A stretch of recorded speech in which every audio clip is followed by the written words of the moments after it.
Buenas tardes, bienvenidos a esta exposición.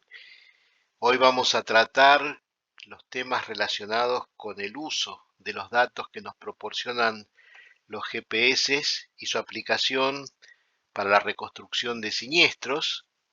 Para quienes nos están escuchando, eh, quiero aclarar en primer lugar que nosotros no proponemos en esta charla hablar sobre equipos de GPS ni mejoras en los mismos, ni marcas, ni modelos, ni nada por el estilo, sino el tratamiento que tenemos que dar, que podemos dar a los datos que estos dispositivos nos brindan. Y en función de esto, en primer lugar, tenemos que aclarar qué es un sistema de geoposicionado satelital. Es un sistema desarrollado durante por lo menos 20 años por la Fuerza Aérea de los Estados Unidos, luego se incorporaron otros países y finalmente se ha hecho internacional, que cuenta con un sistema de satélites estacionarios, es decir, satélites que dan una vuelta a la Tierra en 24 horas y por lo tanto están posicionados sobre un punto determinado, sobre una coordenada determinada de la Tierra, la cual es conocida y es una característica del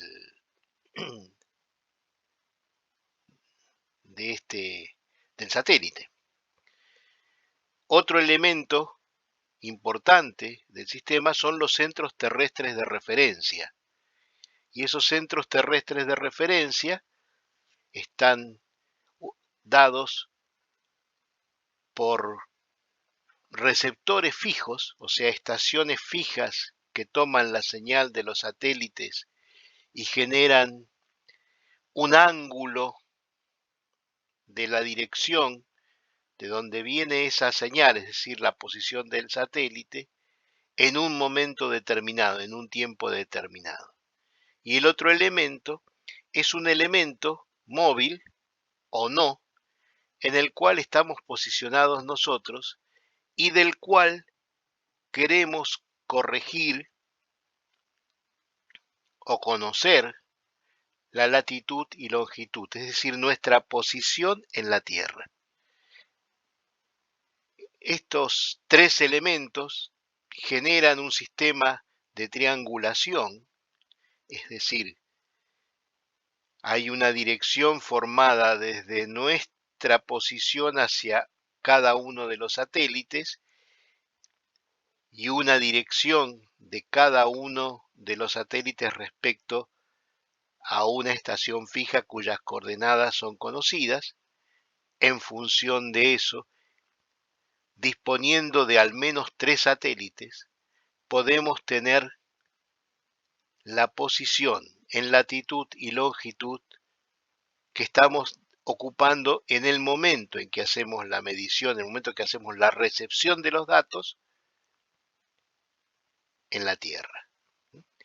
Lo normal es que se trabaje con 4 señales para hacer algunas correcciones de tiempo.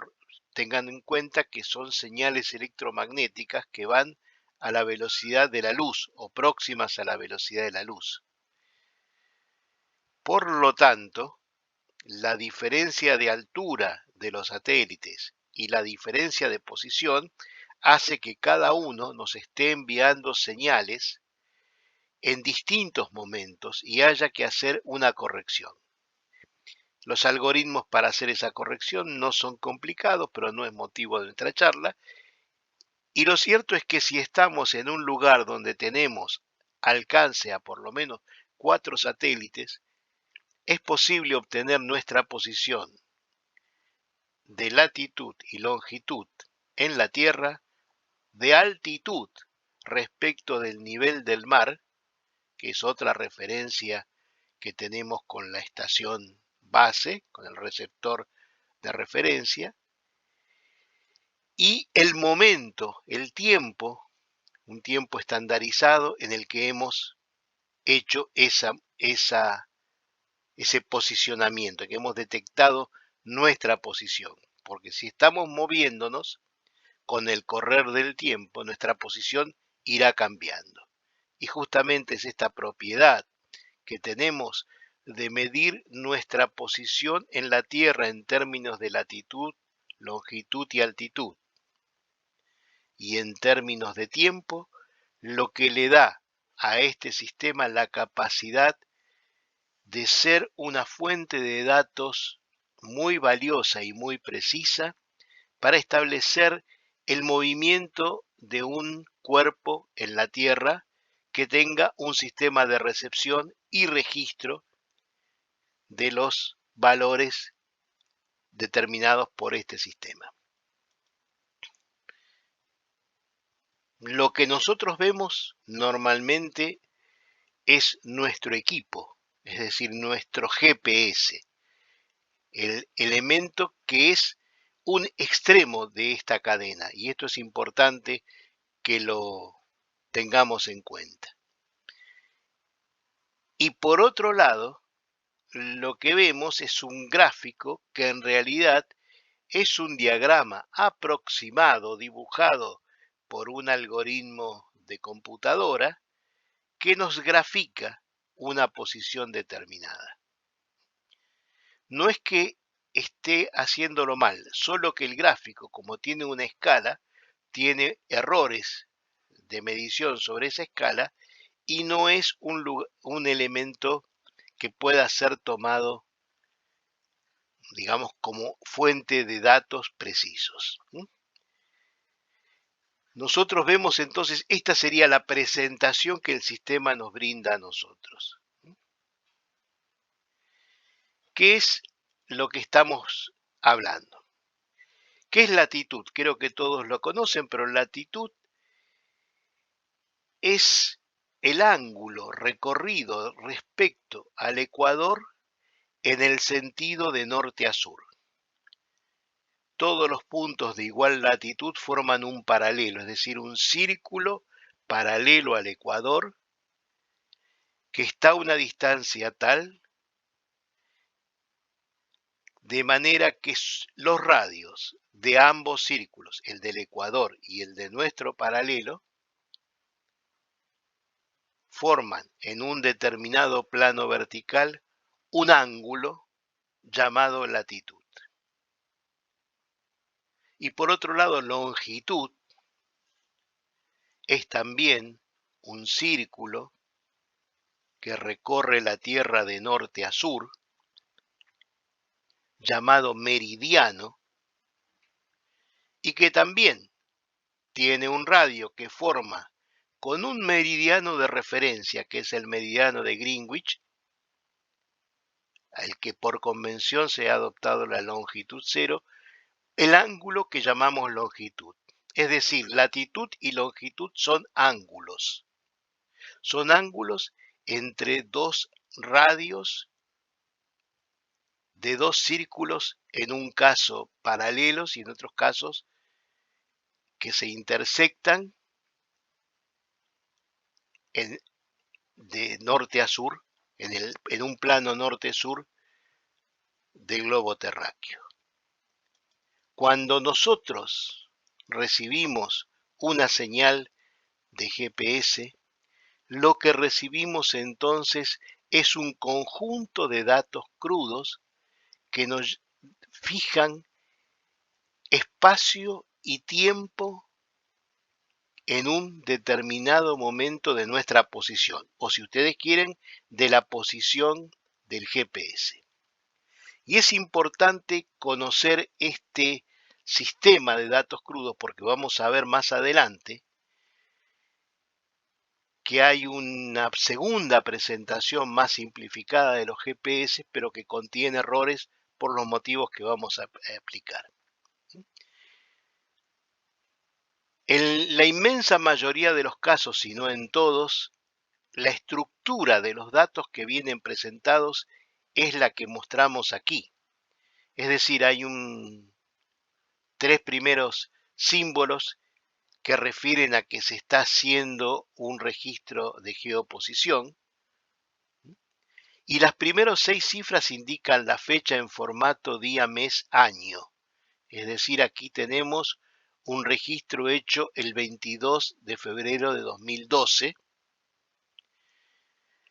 Y las 6 cifras que le siguen, sin ninguna división, lo que hemos marcado nosotros es digamos artificial, lo hemos marcado para esta demostración, pero el número es un continuo sin solución de continuidad, que indica la hora tomando como referencia la hora GMT, o sea, la hora en el meridiano de Greenwich. Es decir, que las primeras 12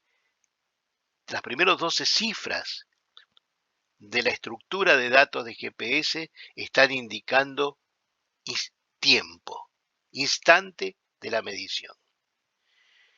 Lo sigue un sistema de un signo seguido de 7 cifras que está indicando el ángulo de latitud con un entero y 5 decimales, o sea, hasta una 100 milésima de grado.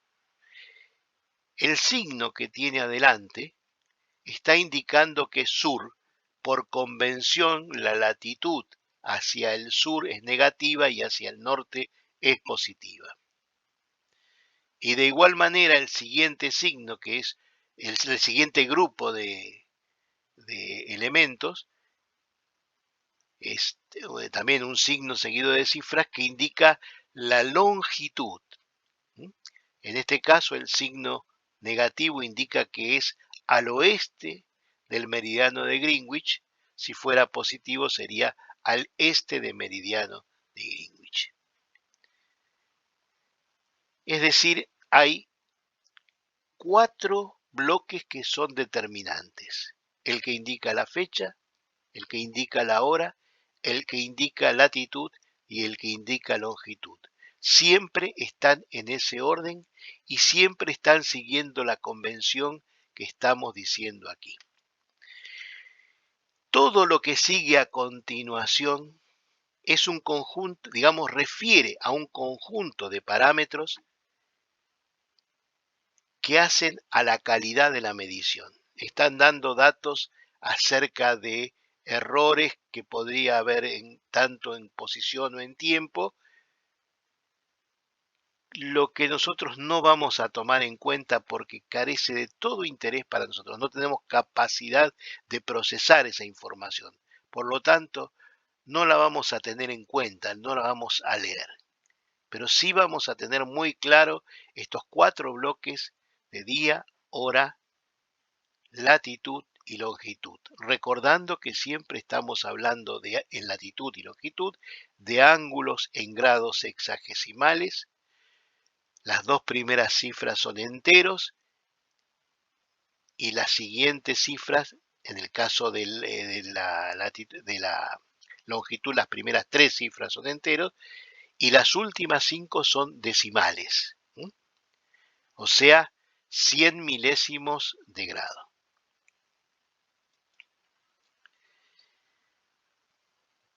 Cuando nos movemos, nosotros cambiamos nuestra latitud y longitud en un determinado intervalo de tiempo.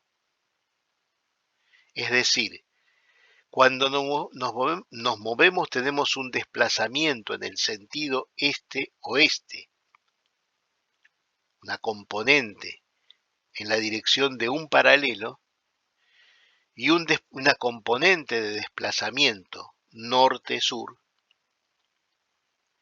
en el sentido de un meridiano. Tenemos variaciones de latitud y de longitud que llamamos delta lat y delta long. Variaciones de latitud y variaciones de longitud son ángulos, es decir, variaciones de ángulos son ángulos. Es la diferencia del ángulo final respecto del ángulo inicial de referencia, es un ángulo. Y como tenemos el tiempo en el que se produjeron esas variaciones, podemos establecer la distancia recorrida entre dos instantes de tiempo, el primer registro de GPS y el último registro de GPS, simplemente haciendo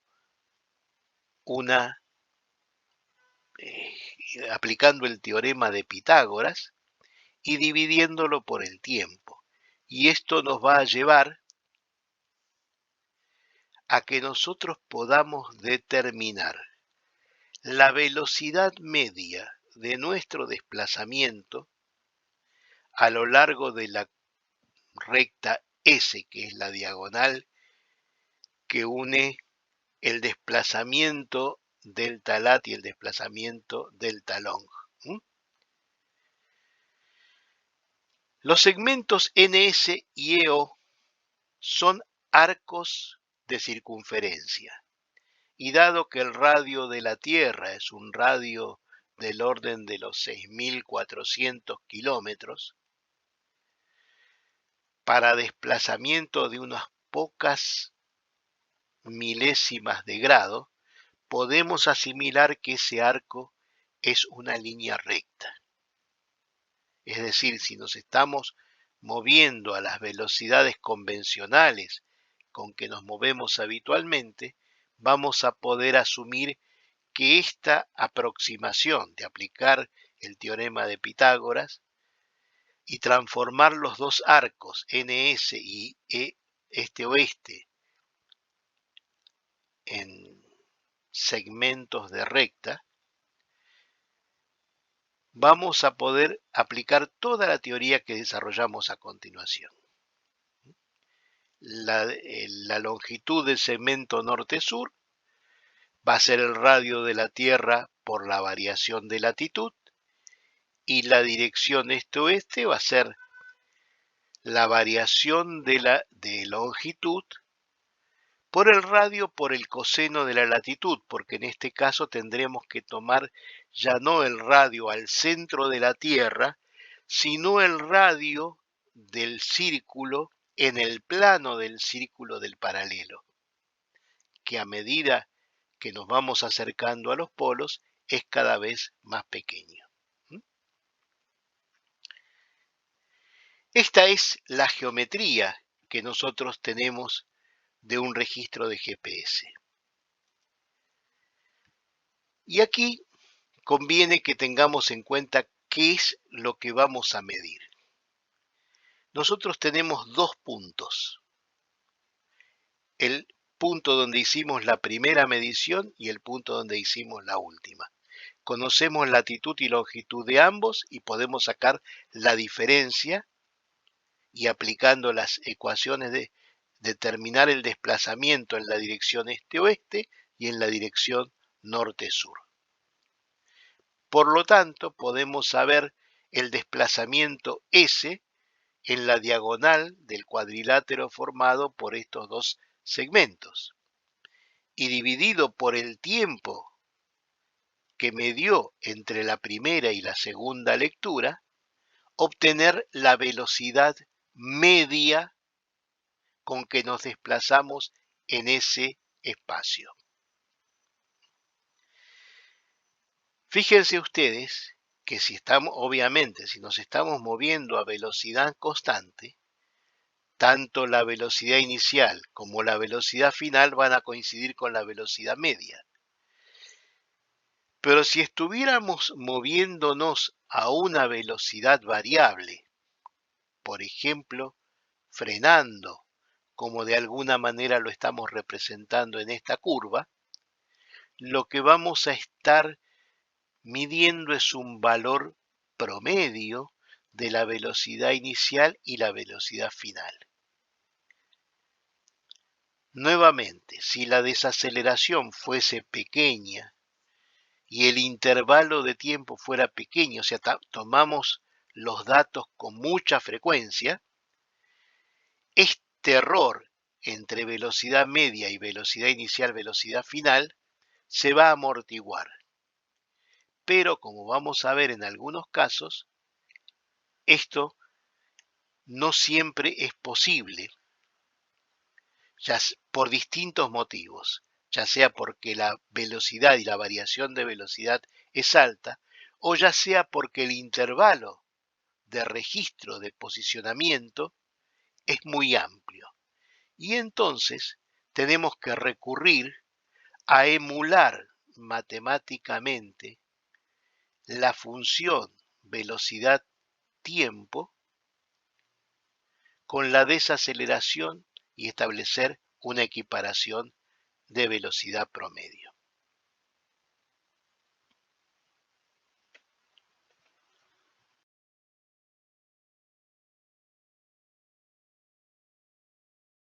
Vamos a ver dos casos en los cuales aplicamos estos criterios a la reconstrucción de siniestros. El primero de ellos es el caso de un ómnibus de pasajeros interurbano circulando por una autopista que en un momento se desvió de su marcha, colisionó las barreras laterales que dividen las dos manos de la autopista, se montó sobre ellas, pasó sobre la vegetación que había en el parter intermedio entre los dos guardarraíles y pasó a la mano contraria, generando una colisión frontal con un camión que venía de frente. En este caso, este ómnibus estaba equipado con un sistema de registro geoposicional que tomaba una señal cada segundo y por lo tanto sacaba la velocidad promedio segundo a segundo, una variación de tiempo bastante pequeña y razonable para decir que este GPS estaba emulando, estaba actuando como un velocímetro de aceptable, de aceptable respuesta, de aceptable precisión. Tenemos aquí un ejemplo de la lista de datos, como han visto ustedes. Obviamente traducía la fecha y hora, la traducía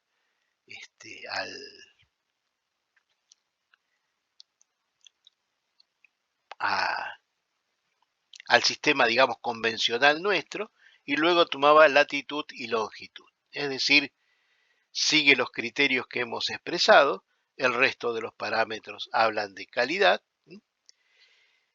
y no sé si vale la pena, vamos a reiterarlo, siempre nosotros empezamos a leer después de estas tres letras que en general están refiriendo que allí comienza el registro de geoposicionamiento. RGP, RGL, RGS, pueden ser, hay distintas convenciones según los modelos y el software que equipa esos modelos. Pero lo cierto es que cuando uno decodifica esa información, es decir, la baja, va a obtener esto que tenemos aquí crudo. Pero resulta ser que el equipo además tiene un pequeño ordenador, una pequeña computadora programada para leer todos esos datos y hacer todos los cálculos que nos está proponiendo, y nos va a entregar una secuencia de hora y velocidad en kilómetros por hora, que es lo que tenemos en las columnas de la izquierda. Hemos tomado la base de tiempo a partir del segundo 14 del último minuto en el cual precedió al choque, y ahí leemos las velocidades que va tomando, que empiezan con 99 y terminan con 93. Estas velocidades están en kilómetros por hora sin decimales. Por lo tanto, tenemos que pensar que es un redondeo de la lectura, es decir, hizo el cálculo sacó la velocidad en metros por segundo, multiplicó por 3,6 y eliminó todos los decimales. Por lo tanto, ya en el método de presentación de los datos nos está induciendo un pequeño error. Lo que hemos hecho al lado de la columna de velocidad en kilómetros por hora es indicar la velocidad en metros por segundo simplemente dividiendo el número indicado por el sistema, por el aparato, por 3,6, porque lo vamos a comparar con lo que es un procesamiento de datos crudos. Las dos siguientes columnas ya colocamos las variaciones de latitud y longitud en 100 milésimas de grado. Es decir, para no escribir todo el dato y hacer la cuenta, ya hicimos la cuenta aparte. Conocemos la latitud y entonces conocemos el radio de la Tierra en ese lugar y podemos determinar entonces las componentes de desplazamiento en el sentido norte-sur y este-oeste. Y como estamos asumiendo que cada lectura tiene respecto de la anterior una diferencia de 1 segundo, lo que estamos leyendo, perdón, me faltó algo más, y podemos determinar entonces, aplicando el teorema de Pitágoras, la distancia S recorrida en ese segundo entre las últimas lecturas. Como es 1 segundo cada lectura, la longitud recorrida corresponde a la velocidad, porque estamos dividiendo siempre por 1, por 1 segundo. Y acá vemos que lo que nos aparecía como un cierto valor, por ejemplo 27,5, en realidad es 27,643 si procesamos los datos en crudo. Y lo que era 27,2 es 27,396. Es decir, acá tenemos ya una manifestación del grado de error que podemos cometer cuando en vez de ir a analizar y procesar los datos crudos que nos provee el GPS, nos quedamos con los datos procesados y redondeados. Pero fíjense ustedes que cuando la desaceleración empieza a ser mayor, que nunca llega a ser muy importante, el GPS está cometiendo en su sistema de procesamiento, está cometiendo errores cada vez mayores. Es decir, allí empieza a aparecer algún efecto de la desaceleración que no le permite hacer el ajuste tal como podríamos presentar. Otra cuestión que nos aparece es que mientras acá nos habla de una velocidad estable de 98 km por hora, aquí vemos que hay momentos en que la velocidad ha crecido y luego descendió y luego creció. Quiere decir que el sistema tiene imprecisiones. El sistema, me refiero ahora al conjunto de satélites, estación de referencia fija y estación nuestra. ¿Y a qué se debe esto? Bueno, uno no puede afirmar exactamente, pero puede hacer hipótesis qué está pasando. Y una de las cosas que pasa es que este equipo está colocado en un vértice del ómnibus, el vértice delantero izquierdo, muy próximo al techo, o sea, por encima de la cabeza del conductor.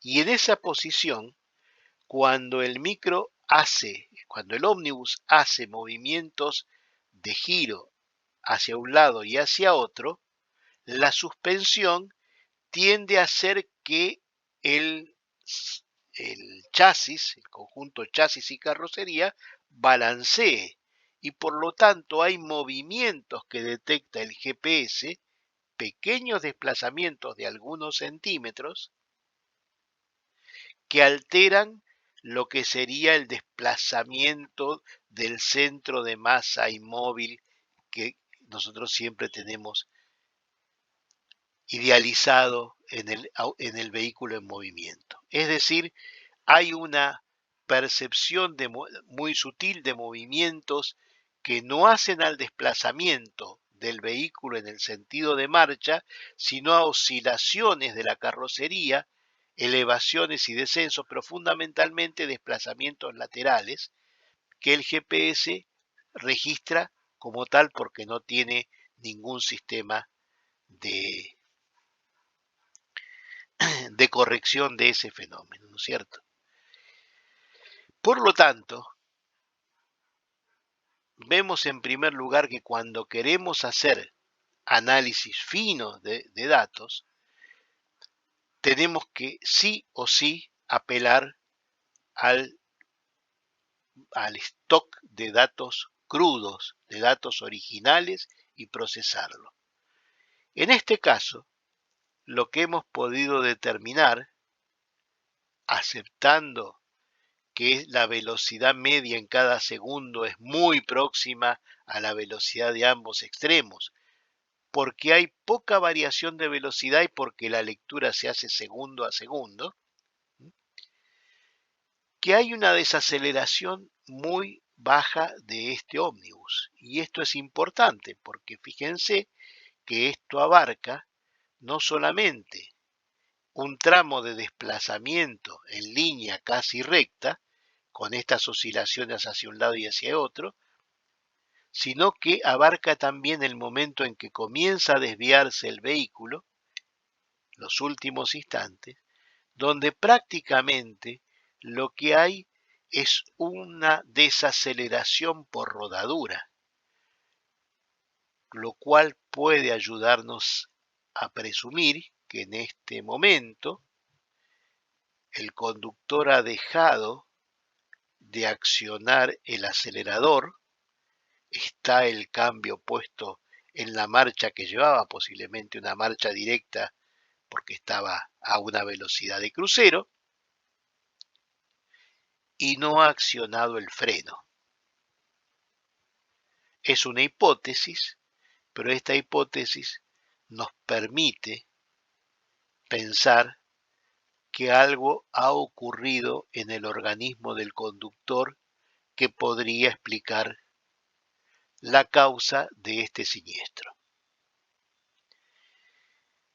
Es decir, la lectura fina y el procesamiento de datos nos permite meternos en un proceso difícil de ver a través de otros rastros, y para lo cual es muy importante tener muy claro y muy preciso los rastros con los que vamos a trabajar. Si tenemos una fuente de GPS en datos crudos, no hay motivos para ir a una matriz de datos redondeados, digamos, manoseados y alterados solo para facilitarnos el trabajo a nosotros.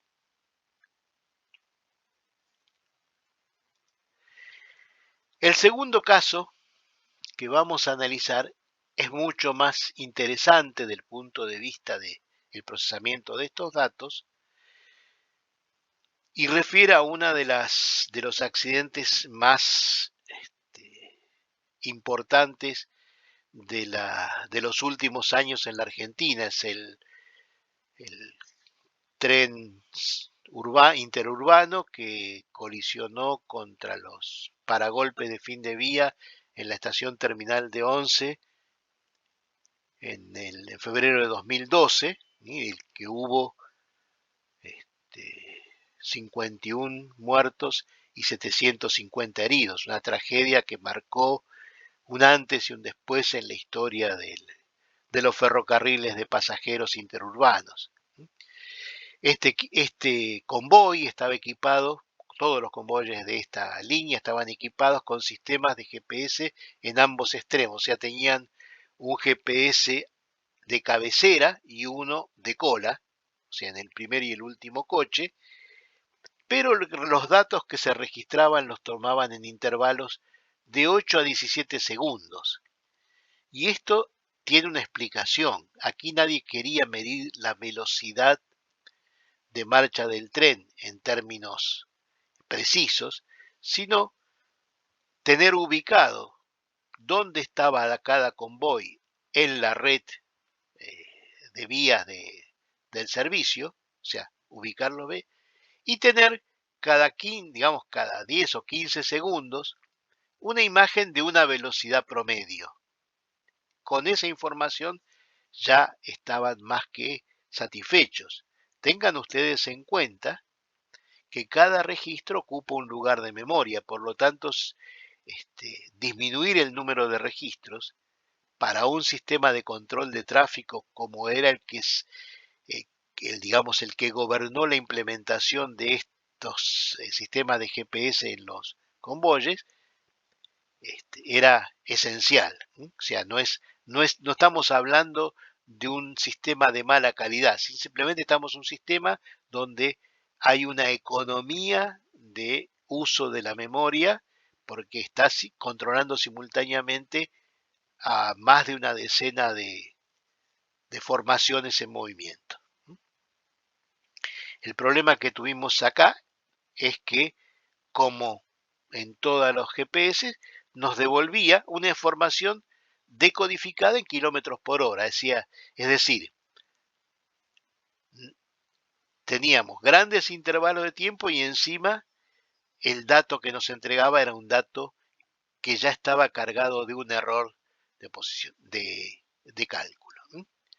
Nuevamente la información que tenemos acá es del mismo tipo que hablamos, pero fíjense ustedes que también a la izquierda tenemos la información facilitada, por decir así, procesada. Mientras que a la derecha tenemos los datos crudos. Y obviamente la velocidad en kilómetros por hora está redondeada, y eso conduce y condujo a cometer grandes errores, porque aquí lo que se quería saber era no solamente la velocidad, sino la desaceleración del tren al momento del choque. Por lo tanto, quizás a fuerza de insistir podamos llegar a expresarnos claramente. La columna expresa velocidad promedio del tramo que finaliza en el instante de lectura. No puede ser considerada la velocidad que tenía en ese instante. Es un promedio de los últimos segundos desde la lectura anterior hasta esa, en cada momento. Está expresada en kilómetros por hora redondeado a número entero y no sirve para determinar circunstancias del choque en un proceso en el cual es muy sensible ver si hubo o no hubo desaceleración, es decir, si hubo o no hubo frenado en los instantes previos del choque. ¿Qué hacemos nosotros? En primer lugar, procesamos la información que nos brinda el GPS como latitud y longitud con hora, minuto y segundo. La fecha no nos interesa porque es en el mismo día. Tenemos la variación de latitud y de longitud, tenemos la variación de tiempo, tenemos los desplazamientos norte-sur y este-oeste. Por lo tanto, tenemos el desplazamiento total de cada uno de los GPS y la velocidad media en el intervalo que estamos registrando aquí como delta T. Y fíjense ustedes que empieza a aparecer un problema. Para la misma hora no tenemos el mismo registro. Tenemos que ir aproximándonos y tenemos que ir encontrando ciertas homologías. Algo que es interesante es que como los delta de tiempo de registro de uno y otro son importantes, 12, 13, 15 segundos, es posible que haya cambios de dirección. Por ejemplo, en este tramo de 12 segundos se desplazó en dirección este a oeste pura, mientras que en este tramo se trasladó a una, digamos, con un componente, un desplazamiento norte-sur de 14 metros y medio aproximadamente. Es decir, que las curvas desarrolladas, los cambios de dirección en un tren que tiene casi 200 metros de largo, hace que no siempre el GPS de frente esté avanzando en la misma dirección que el GPS de cola. Del punto de vista de la posición relativa de ambos, el tren, cuando va en línea recta, los GPS están separados por la longitud del tren. Pero cuando toma una curva, se gana el radio de curva, los GPS tienden a acercarse. El tren parece ser más corto. Recuerden que siempre vamos a estar considerando distancia en línea recta entre dos puntos medidos. Por lo tanto, hay que tener mucho cuidado cuando se utiliza este sistema de dos GPS en una formación articulada de tanta longitud. Bueno, estos son los datos que tenemos. Y estas son las velocidades medias. Hay una cosa muy interesante que es que el último registro, después ya no hay cambios de posición, o sea, el GPS siguió tomando datos, pero daba variaciones cero en las dos direcciones, norte, sur y este, oeste. El último registro del GPS de cabecera da una velocidad promedio de 4 metros por segundo, mientras que el último registro del GPS de cola no solamente da una baja velocidad, sino que si ustedes se fijan bien, mientras que siempre avanzó en dirección este-oeste en términos positivos, o sea, fue de este a oeste, el último registro es negativo, quiere decir que fue de oeste a este, fue hacia atrás. Y esto nos está indicando que en estos últimos 15 segundos ha habido un rebote del GPS trasero, o sea que llegó hasta un punto y luego retrocedió al menos 92 centímetros.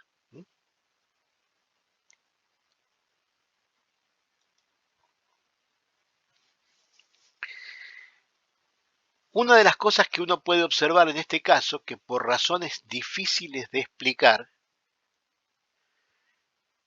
uno puede tomar que en un intervalo de tiempo de, digamos, intervalo de tiempos de 12, 13 y 13 segundos en ambos GPS, unos instantes antes de de la zona que nos interesaba, el recorrido de ambos es prácticamente igual, o sea, ambos recorrieron la misma distancia en el mismo tiempo. La diferencia, fíjense ustedes, es menor, en realidad son 60 centímetros y puede tener que ver con ese problema que hablamos de la curva que acerca a los dos GPS. Por lo tanto, las distancias parciales, al tener menos diferencias menores a un metro, nos dice que son lecturas contemporáneas. Es decir, que el reloj que está marcando el GPS de cola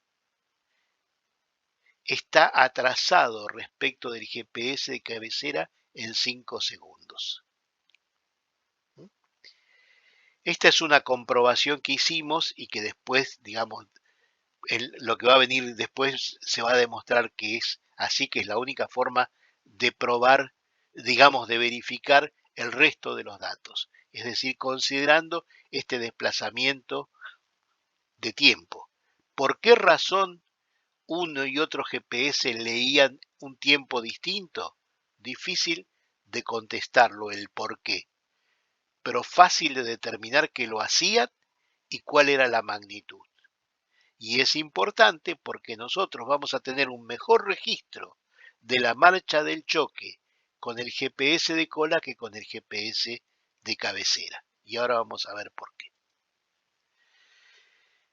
Grafiquemos los últimos 4 y 5 tramos que nos da los dos GPS. Fíjense ustedes, mientras que el GPS de cola nos marca estas velocidades medias, el GPS de cabecera nos marca las que están en azul. Son muy similares, están a variaciones de tiempo iguales, y lo que se ve que en los últimos segundos, si nos guiamos por velocidad media, la cola seguía andando a 7,11 metros por segundo, pero parece que la cabecera iba más lenta. Esto es físicamente imposible. Lo que hay acá, como son lecturas que tienen alrededor de, son 13 segundos entre uno y otro dato, lo que tenemos son velocidades promedio distintas. Y esto nos dice que ambos GPS venían a 7,11 metros por segundo, como velocidad promedio en ese tramo, pero antes de que terminara ese tiempo, o sea, antes que se hiciera la próxima lectura, el coche de cabecera chocó y su velocidad en algunos segundos fue nula o negativa. Nula si quedó parado o negativa si rebotó. Por lo tanto, el promedio es más bajo. Y esto nos está diciendo que en este intervalo se produjo el choque. Lo que nosotros podemos hacer para poder gobernar, para poder entender esta diferencia, es plantear una emulación de la velocidad real. Es decir, escribir una sencilla función de movimiento uniformemente desacelerado con una velocidad inicial y una desaceleración. En nuestro caso, hemos probado varias alternativas y nos quedamos con esta, y lo vamos a explicar en un minuto, que es digamos que dice que para un instante, unos 50 segundos antes del choque, mejor dicho, antes de la última lectura de GPS, podemos tomar una velocidad de 8,1 metros por segundo y una desaceleración de 2 centésimas de metro por segundo, o 2 centímetros por segundo cuadrado, por el tiempo. Y observen ustedes, la línea negra sería la variación lineal de velocidad de algo que viene desacelerando en forma constante, con aceleración constante. Y estas son las velocidades promedio que corresponden a esta curva de velocidad real. Comparemos entonces esta velocidad promedio con la curva de velocidad real. ¿Y qué vemos? Vemos que en general la línea roja aparece confundida con las otras líneas, con algunos apartamientos menores del orden de algunos centímetros por segundo, pero ponemos los números, 798 contra 801, 773 contra 761, 747 y 746, y aquí aparece una, 721, 711. O sea, 721 es lo que dice la curva teórica y 711 es lo que dice el GPS de cola. Y aquí tenemos la comparación en azul con las velocidades promedias detectadas en el GPS de cabecera. Y nuevamente tenemos coincidencias muy buenas con la curva teórica. Fíjense que la línea roja prácticamente no se ve, salvo obviamente en el último tramo, donde ahí no hay duda que la discrepancia es importante. ¿Para qué nos sirve esto?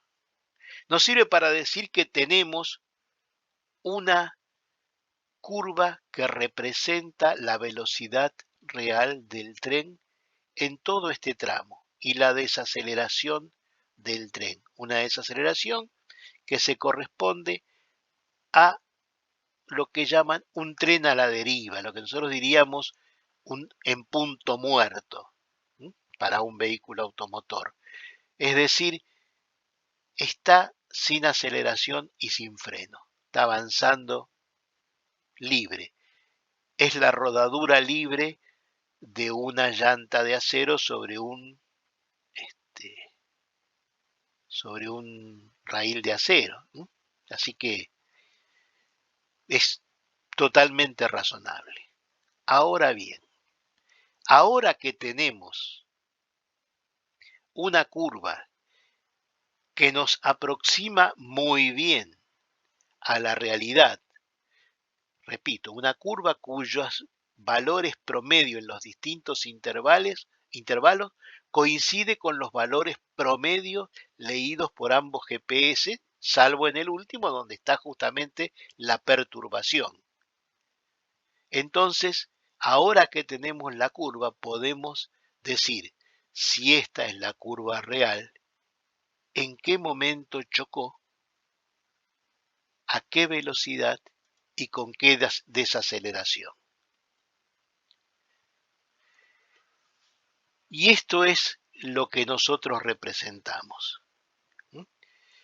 Si yo tomo la curva marrón, es la curva teórica de cómo seguiría el tren si no tuviera el fin de vías como tope. Pero estoy buscando una desaceleración propia del choque, o sea, en menos de un segundo, que me lleve el valor a cero y que en conjunto me dé para ese tramo una velocidad promedio de 4, no me acuerdo cuánto, pero 4 y pico metros por segundo. Es decir, yo ahora quiero representar, agregarle a esta curva, al final de esta curva, una emulación de una aceleración violenta, de un cambio violento de la pendiente de la curva debido al choque, que en menos de un segundo me lleve la velocidad a cero y que el promedio de todo ese tramo coincida con el valor medio que me indicaba el GPS de cabecera. Y esto sucede a los 46,6 segundos con una velocidad de 7,168 metros por segundo. Es decir, no hubo ninguna variación, ninguna acción de frenado violento. El tren siguió en esta situación de deriva, es decir, siguió rodando libremente hasta el impacto. Y esta determinación es precisa y la podemos justificar simplemente por homología entre los dos GPS y nuestra curva teórica.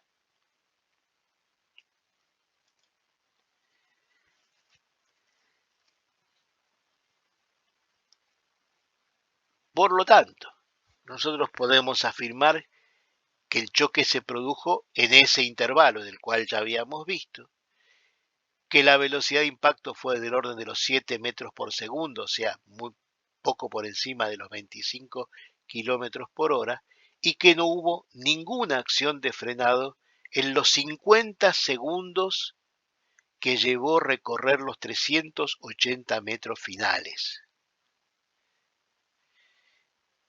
Es decir, el análisis de GPS nos permite afirmar todo esto, lo que la lectura directa nos dejaba algo borroso. Y esta es la importancia que tiene poder procesar una información muy rica, muy exacta, muy fidedigna, por más que tenga algunos errores como hemos visto, y establecer entonces un criterio de dictamen, un fundamento de dictamen sólido, consistente, que nos permita sacar estas conclusiones que son clave para el resto de las cuestiones que se pueden ventilar en el análisis de este siniestro. Bueno, ¿qué hemos visto? Hemos visto la importancia de este recurso, pero sobre todo levantamos un interrogante acerca de la confiabilidad de estos sistemas cuando son usados como velocímetros. En la mayoría de los sistemas que disponen esto, digamos empresas de camiones, empresas de ómnibus de larga distancia, trenes por supuesto, los datos se rescatan con intervalos del orden de los 10 segundos, lo cual es absolutamente lógico teniendo en cuenta de la finalidad para lo cual se instala, da una precisión más que aceptable para controlar el tráfico. Esta información a nosotros nos puede servir en el caso de siniestros para determinar velocidades, aceleraciones y momento exacto o aproximar muy exactamente, con buena precisión, el momento en que se produce el impacto.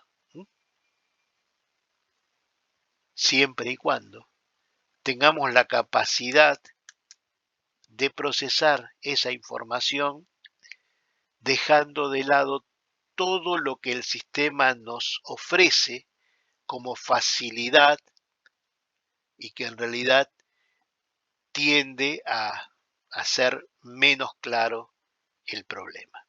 Hemos llegado hasta aquí. Espero que haber sido claro y siempre tenemos, recuerden ustedes, una conversación en unos pocos minutos en la cual podemos ampliar y aclarar algunos de estos conceptos o algunas de estas técnicas. Les agradezco mucho la atención y los invito a seguir participando y conectándose con nuestra página web perarc.com.ar. Tengan ustedes buenas noches.